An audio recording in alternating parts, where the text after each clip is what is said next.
Hello, my name is Jack. I'm from Michigan, and today I'm going to be talking about distracted driving or texting while driving in the state of Michigan and what they have done and haven't done, its limitations, and what can be in the future.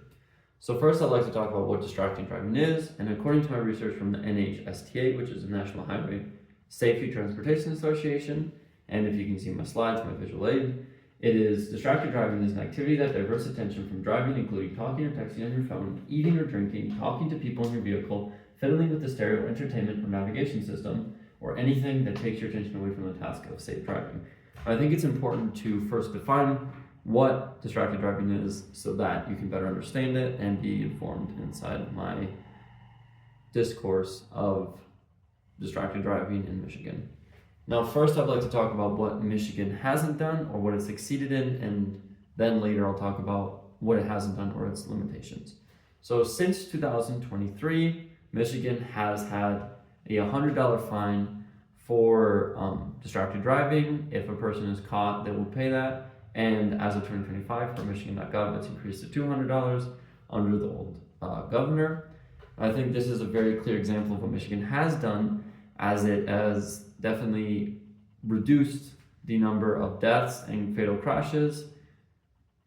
Well, it has reduced the amount of crashes, but fatal crashes have increased, surprisingly, which is something that not many people in Michigan expected.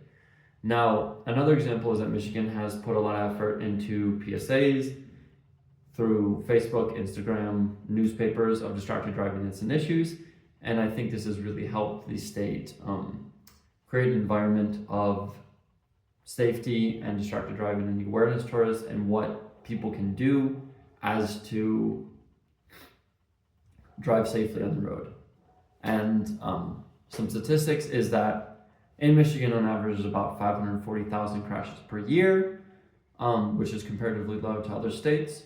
I mean, obviously, Michigan isn't the biggest state in the United States compared to like Texas or California, but it still has a relative number. Out of those, around 16,000, according to my graph, have been crashed in 2024, as the 2025 information hasn't come out this year.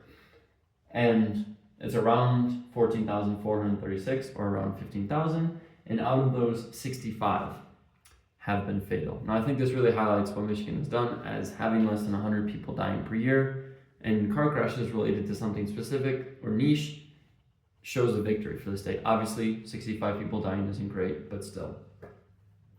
Now, what it hasn't done, Michigan, to many people, hasn't really implemented a really harsh, serious consequence for distracted driving.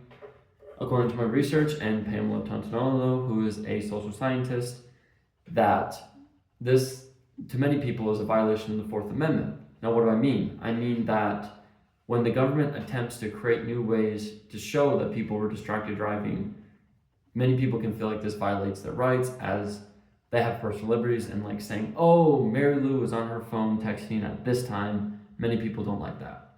This, in turn, has created an environment where Michigan has 65 people dying per year from this. Now, I think this really shows that Michigan is quite contained and restricted when it comes to what they have done and what they can do, and the issue that is created, which is distracted driving. To conclude, I would like to say that I think that Michigan has not done enough, and I think that the only way for them to get out of this would be create a new system where there's harsher consequences, there's more concrete evidence, and they in turn can reduce this number of people have died. Is this possible? Who really knows? But for me as personal, as a Michigander, I think that this would be very vital to the future of our country, of our state, and the safety on the roads. Thank you very much for your time.